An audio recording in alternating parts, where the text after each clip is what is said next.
लोकसभा की चुनावी लड़ाई के 2 चरण समाप्त हो चुके हैं। 5 चरण का रण अभी बाकी है और इस समर को जीतने के लिए सियासी योद्धा अपने अपने तरकश से अलग अलग तीर निकाल रहे हैं। ऐसा एक सियासी तीर निकला है आरक्षण वाला। राहुल गांधी ने अपने बयान में कहा कि बीजेपी अगर फिर से सत्ता में आई तो आरक्षण खत्म कर देगी। राहुल के बयान पर बीजेपी ने बयानों की बौछार कर दी।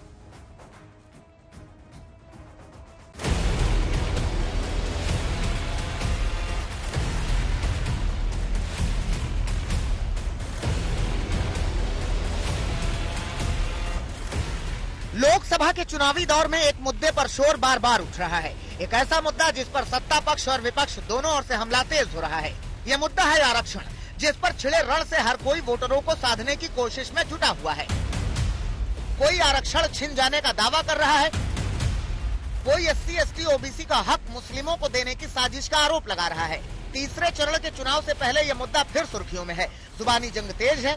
वजह है राहुल गांधी का बयान, जिसमें उन्होंने बीजेपी पर आरक्षण छीनने का आरोप लगाया था और दमन की रैली में राहुल गांधी ने उसी बात को दोहराया। RSS के जो चीफ है उनका बयान आता है कि हम रिजर्वेशन के खिलाफ नहीं है। अरे इन्होंने ही पहले स्टेटमेंट दिया था कि रिजर्वेशन के खिलाफ है। जो भी रिजर्वेशन के खिलाफ है सारे के सारे इनकी पार्टी में जा रहे हैं। जो भी रिजर्वेशन के कॉन्स्टिट्यूशन के खिलाफ है सारों को ये ले रहे हैं। इस बयान पर अब जवाबी हमला शुरू हो गया है। कर्नाटक में उनकी सरकार आई, 4% माइनॉरिटी आरक्षण किया। किसका कटा? OBC का कटा। आंध्र प्रदेश में उनकी सरकार आई, वहां पर भी 5% माइनॉरिटी आरक्षण किया। किसका कटा? SC, ST, OBC का कटा। और जामिया मिलिया और अलीगढ़ यूनिवर्सिटी में भी आज भी SC, ST, OBC आरक्षण से महरूम है।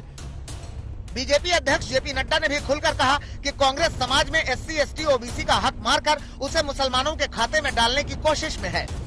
ये आरक्षण के विषय में हमारे दलित भाई, हमारे आदिवासी भाई, हमारे OBC के लोग इनके रिजर्वेशन पर डाका डालकर धर्म के नाम पर रिजर्वेशन देकर के मुस्लिम तुष्टीकरण का काम आज कांग्रेस पार्टी कर रही है। बीजेपी के साथ राहुल को बैकफुट पर धकेलने के लिए संघ प्रमुख भागवत भी सामने आए। तेलंगाना की एक जनसभा में सरकार और संघ की मंशा साफ की।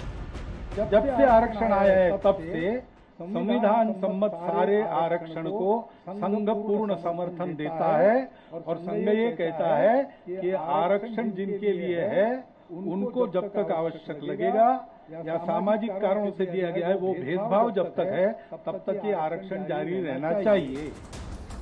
राहुल गांधी से पहले उनकी पार्टी कांग्रेस की ओर से भी आरक्षण को लेकर सरकार और प्रधानमंत्री को घेरा गया था। जयराम रमेश ने बाकायदा प्रेस कॉन्फ्रेंस करके कहा कि बीजेपी जानबूझकर जाति जनगणना नहीं कराना चाहती है। 1 साल का नहीं, 2 साल का नहीं, 3 साल का, और आज तक उन्होंने जनगणना नहीं करवाया है जो 2021 में उनको करवाना था। क्यों नहीं करवाया? क्योंकि वो आरक्षण को समाप्त करना चाहते हैं।